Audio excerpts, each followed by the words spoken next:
take the first verses might take months. First verses of Torah are very, very dense. Okay, we're starting now, guys. Good morning, welcome. We're starting a new series here today, which is called the Torah Classic Commentaries, inspired by our daily millionaires. It is a analysis of the Torah from its very, very beginning, one verse at a time. We're taking on 5,852 verses. I encourage you to use the blue book. You may want to also use the brown books. You have versions, different versions. But it's 5,852 verses of the Torah. We are starting at verse number 1. Good morning, Harvey. We are starting at the very beginning, and we're using classic commentaries. Now, I want to just introduce this course by saying the following.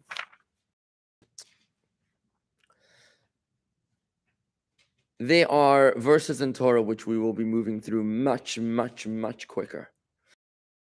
The most dense nuclear in the Torah is the account of creation, is the very, very, very beginning. I mean, the very first portion of the Torah, the portion of Bereshit, it's the first of 54 portions of Torah, is the longest in history. It covers almost 2,000 years. If you think about it this way, the world is today in 5,782 since creation. The first Torah portion covered almost 2,000 years. Because Abraham, 1,600 years, because Noah, who's at the end of the first portion, was in the year 1,600, approximately, 1,500.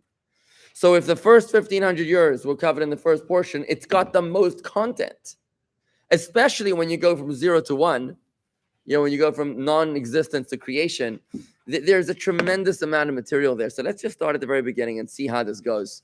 Bit of an experiment here, so we'll see what happens. Good morning, Marty Knopf, Terry Zweig, and Winston, and Harvey as well.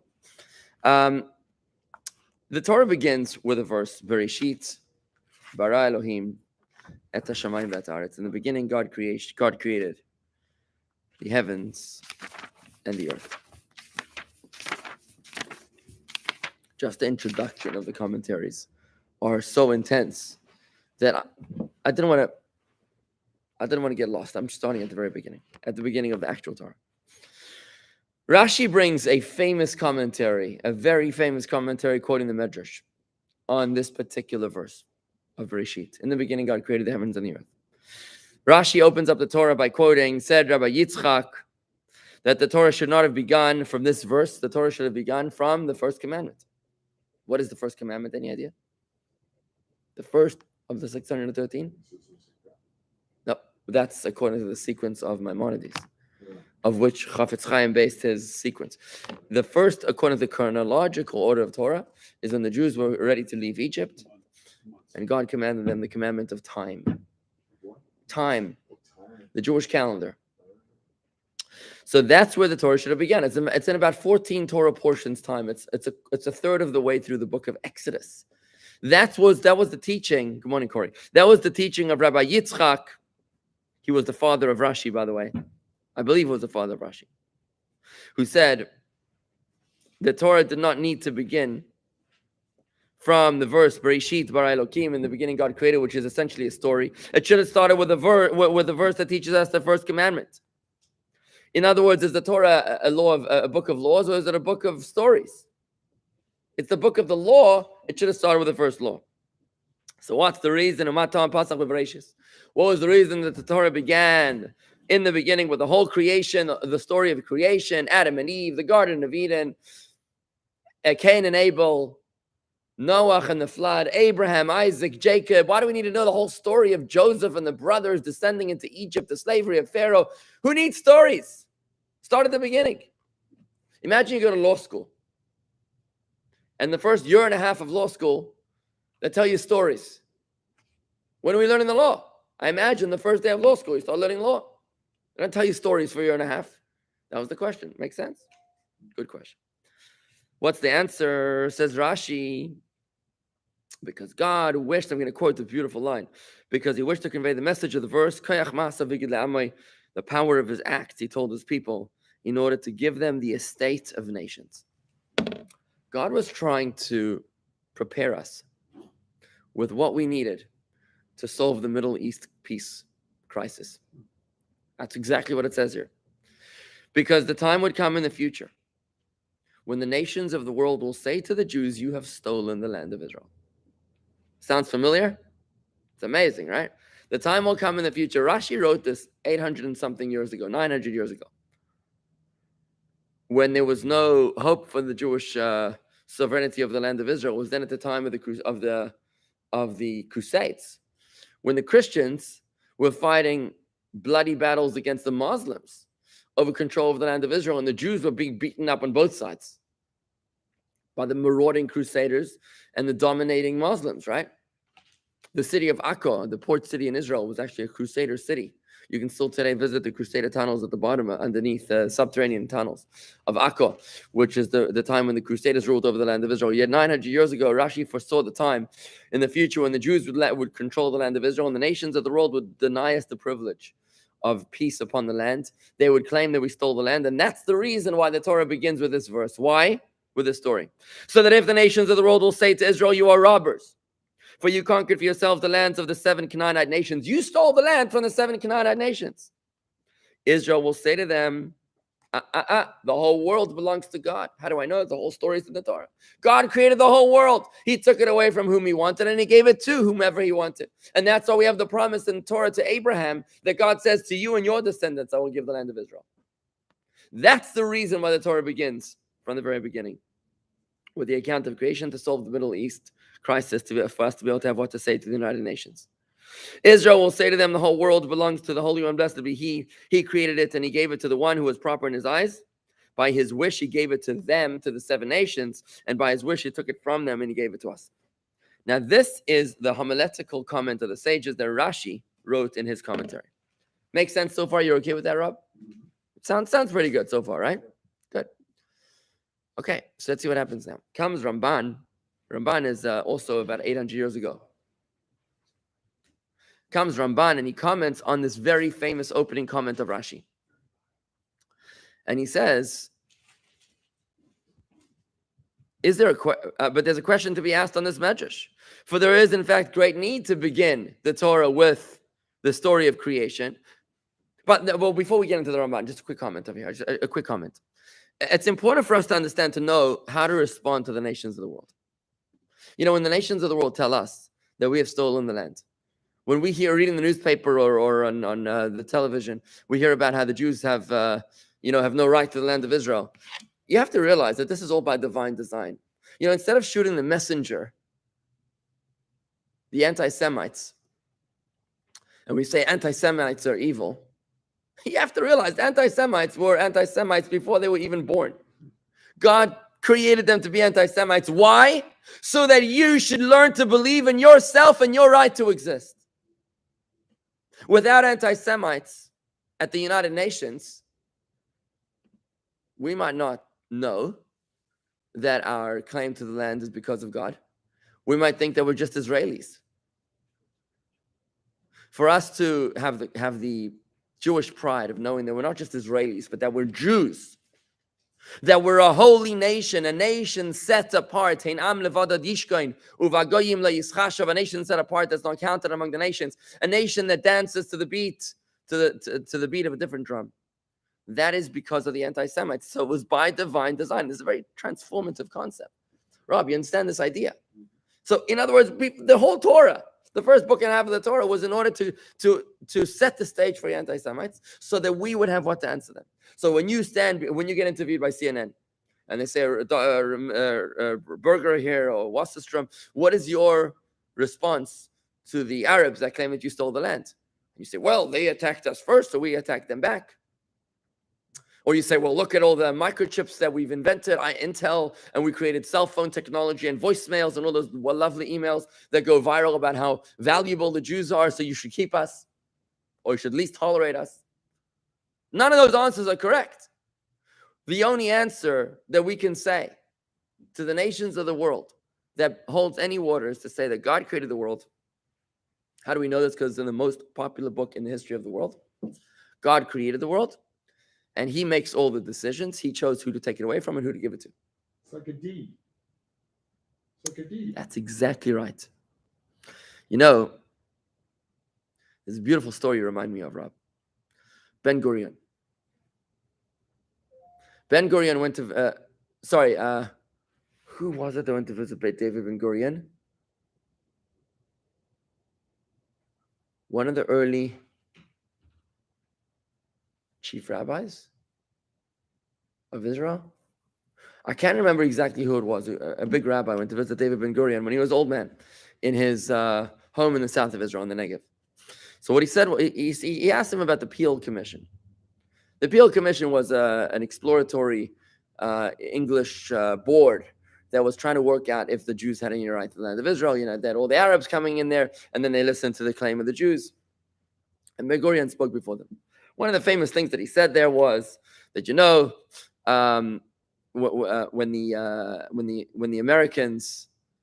when America was discovered by Columbus on the Mayflower, right? Santa Maria, Santa something else, and the Santa Maria. So who was the Mayflower? That's it. Oh, that was it. Okay, fine. So when I thought it was the Nina Pinta and Santa Maria. No, the Mayflower was the Pilgrims. Pilgrims, right? So he asked, do you know what they wore on the Mayflower? Do you know what they ate on the Mayflower? Do you know what they spoke about in the Mayflower? Of course not, because you're not connected to them. We know exactly what they spoke about when they came into the land of Israel thousands of years ago. We know what they wore. We know what they ate. We eat the same food. It's called matzah. We know what their anxieties were, what their fears were, what their hopes and dreams were. We know what language they spoke. We're connected to them. We're not in the land of Israel, said Ben Gurion, because of the mandate, because the guy called Lord Balfour decided to have pity on the Jews. No, this is our land for thousands of years. And that's exactly what he said. He asked the Lord Peel asked, "Where's your kushta? Where's your kushta?" Kushta in Turkish. Remember, it was an Ottoman Empire then. Kushta in Turkish means your title deed. All these Arabs, they have their title deeds. This is my house. This is my field. This is my this, that, and the other. Where's your kushta? He pulled out the Bible and he said, "Here it is. It's in the Bible," quoting this medrash. So and ultimately we know what happened, right? I think they gave us they divided the land between the Arabs and the Jews. Obviously, the Arabs did not accept it, which is why they broke out the War of Independence in 1948, which they mostly lost. But basically, when you talk about returning to any borders, by the way, there's no such border as Palestine belonging all to the Arabs. There's no such border. Never was in the history of the world. Anyways, so when this rabbi visited Ben Gurion, he said to him, tell me something. If you were in court and somebody asked you for your title deed to a piece of land, and you delivered the title deed, but it was ripped to shreds, would that be accepted? What do you think? If your title deed was like 1 million pieces, you're like, here. You throw the shredded document, you throw it on the floor of the court. Okay, and how many of you could read it, but it was crumpled and brown and dirty and disgusting? You could probably said this rabbi to Ben Gurion, I forget which rabbi it was. He said, if Yara Kushta is indeed the Torah, well said. But what happens if we trample the Torah? We disgrace the Torah, we ignore the Torah, we abuse her. We don't listen to a single word. We make public transportation on Shabbos, and we don't allow any government stipends to the army, to the yeshivas for Torah study, and we completely disgrace the study of Torah. We don't we import non-kosher meat, and we have no self-respect for our identity as Jews. If we completely disgrace the Torah, then what kind of kushta is that? It was spoken with words of respect in that context. But it's just something for us to consider as we so passionately stand up with our Jewish nationalism. We say, Israel, AIPAC, FIDF, right? All these organizations, and we stand up proudly against anti-Semitism. We literally shoot in the messenger. That's exactly what we're doing. We shoot in the messenger. Whereas we're ignoring our own responsibility. We're saying it's your fault that we don't have land of Israel, instead of taking responsibility and saying it's my fault. Because I don't have the right. We don't deserve the land of Israel. Don't blame God's messengers when God sends a bulldozer to throw you out of the land. Don't shoot the bulldozer, right? Take a look at how Ramban examines this idea deeper. Ramban examines this question. He says like this. Look, he says to Rashi's question about why the Torah, about the redundancy of the stories of the Torah. He says, I think it's actually quite important to know that there is that the Torah begins with Bereshit bara Elokim. In the beginning, God created. Because someone who doesn't believe in creation but thinks that the world has existed eternally without beginning denies the main principle of Judaism and has no connection to Torah at all. So I would think it's important to know that God created the world, says Nachmanides. Ramban. He says, I think it's important. You can't say, well, it's not important. Just start off with the first mitzvah. We need to know who's in charge here. We need to know who created the world. It's the foundation of Torah. You know what it's like? It's like a title company. Right. You know, when you buy a piece of land, before the title company will insure it, it goes back and it looks at the history and it makes sure that every transaction follows, that there was no deed or mortgage that went outside the title, outside the chain that could screw it up. So it's like what the Torah is, in a sense. It's your chain of title. There is a major difference. Title is universally accepted. Non-Jews don't believe in the Torah. They do, actually. Non-Jews do believe in the Torah. Okay. Of course they do. It's the most popular book. Five books, yeah. That's why you have the Old Testament. Take a look at this idea, guys. See, here goes the idea, right? So Nachmanides says it's important to know who the author is. We needed to know that. But what he's about to answer is like this. He says, look, we could have known the authorship of God from the 10 Commandments. It says over there, observe the Shabbos day, because God created the world in 6 days. And that would have been enough. Then I would have known who the author of the Torah is. There's a deeper reason why the Torah needs to tell us all of these lengthy stories. I'm going to read you the answer here. The answer is like this. Since the account of creation is a deep mystery, which in any case cannot be understood from really reading the verses and cannot be known with clarity except through the knowledge of the tradition that goes back to that which our teacher Moses heard from the mouth of the Almighty. In other words, it's impossible for us to properly plumb the depths of the intent of these intense verses of Torah. Right? Therefore, Rabbi Yitzchak said that there was no need for the starting portion of the Torah to include in the beginning God created, which is one of the deepest concepts in existence. It's impossible for us to ever properly understand that. Or the account of what was created out of nothing on the first day and what was made on the second day and the other days. We didn't need to know the lengthy narrative about Adam and Eve and their sin and punishment, or the story of the Garden of Eden and Adam's banishment. For all of this cannot be properly understood from merely reading the verses. So why was it included? These are profoundly deep stories. All the more so is this true for the story of the generation of the flood and the generation of the dispersion, the Tower of Babylon, which are not of such great necessity for theological purposes. It would have sufficed for the people of the Torah without these verses. And they would believe in the general statement mentioned concerning 6 days of creation in the 10 Commandments. It says, for in 6 days that God made the heavens and the earth, the sea and all that's in them, and he rested on the seventh day. That would have been enough for us to know who God is and that he's the boss. And the specific knowledge of the 6-day creation could have been left for the unique individuals among them to ponder as a law given from Moses from Sinai together with the rest of the oral Torah. We could have understood the depths, or as much as we can of the depths, from the oral Torah. Why does this need to be included in the written Torah? That's how Nachmanides understands the question. And here comes the answer. And that's why we need the answer of Rabbi Yitzchak to say that it's got to do with the Middle East crisis. Rabbi Yitzchak gave a reason for this inclusion in the account of creation in the Torah. He explains why the Torah started with in the beginning God created. And he recounted the entire matter of creation until the creation of man, and the fact that he gave man dominion over his handiwork and placed everything under his feet. Right? That was the mandate to man, that you were commanded to take control over the entirety of the universe and use it to serve God. And that the Garden of Eden, which is the choicest of places created in this world, became the foundation of his dwelling. How long did man live in the Garden of Eden? Until his sin drove him from there. And that's the key here. Until his sin drove him from there. And the same thing happened in the next story. The men of the generation of Noah in the flood. In their sins, they lived in this beautiful world until their sins drove them from this world altogether. And how only the most righteous man, Noah, amongst them survived, together with his children. And then we learn the account of his offspring whose sins caused them to scatter to many different places. That's the generation of the dispersion. To be dispersed among many different lands and languages. And they took possession of various places by their families and according to their nations, in accordance to whatever became available to them. The Torah recalls all of this in order to teach us that because all this is so, it is fitting that if a nation should sin yet again, it should be removed from its place of settlement, and that God should bring another nation to take possession of that land. That is the meaning of the teaching of Rav Yitzchak, of why it is that the Torah begins with the stories of creation, to teach us that you only were given the right to settle if you observe the commandments of God.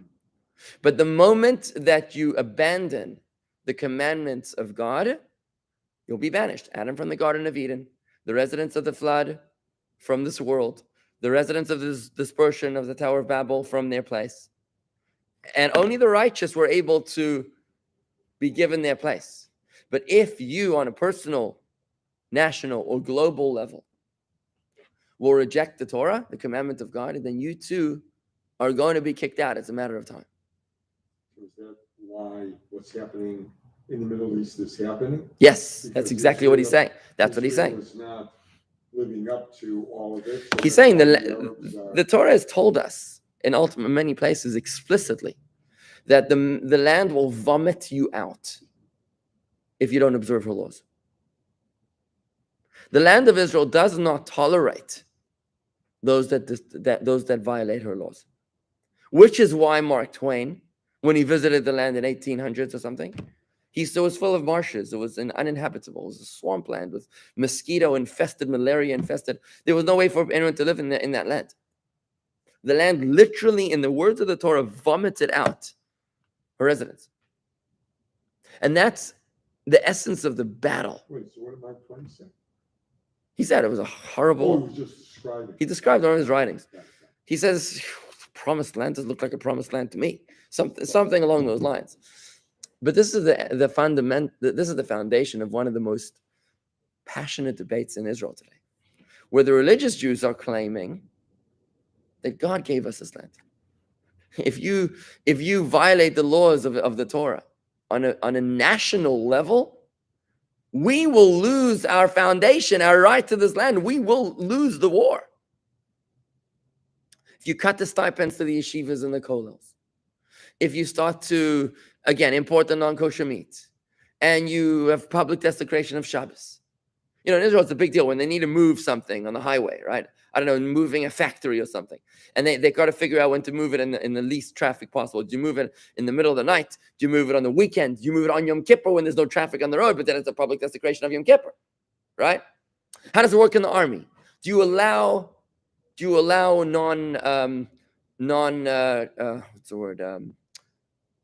non-traditional conversions, right?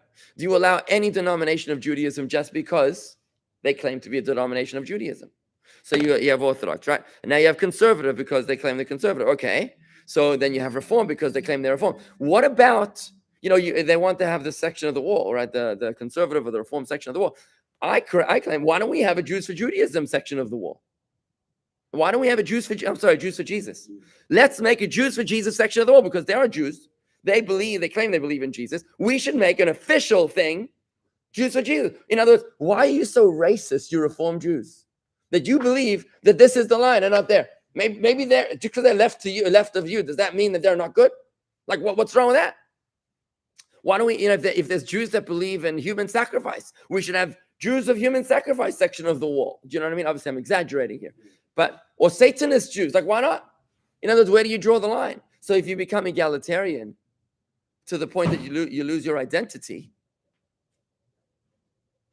the observant Jews of Israel are crying out, we will lose our right to the land because our kushta, our title deed, we're tearing it to shreds.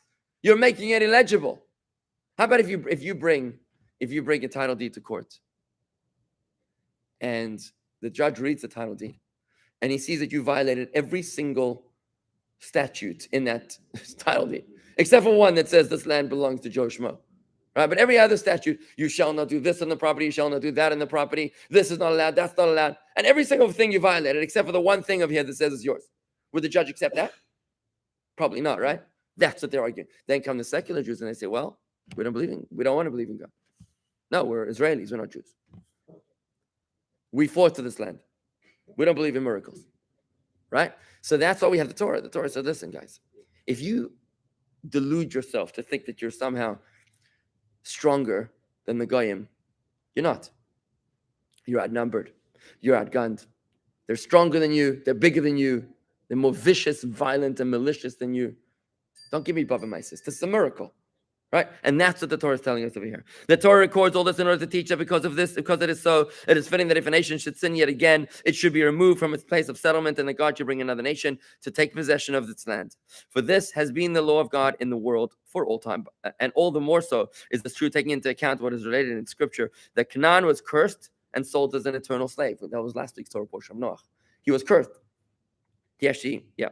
And it would be thus unbefitting for him to inherit the choicest of the inhabited lands in the world. That's why he was given Africa, because it wasn't the choicest of lands, right?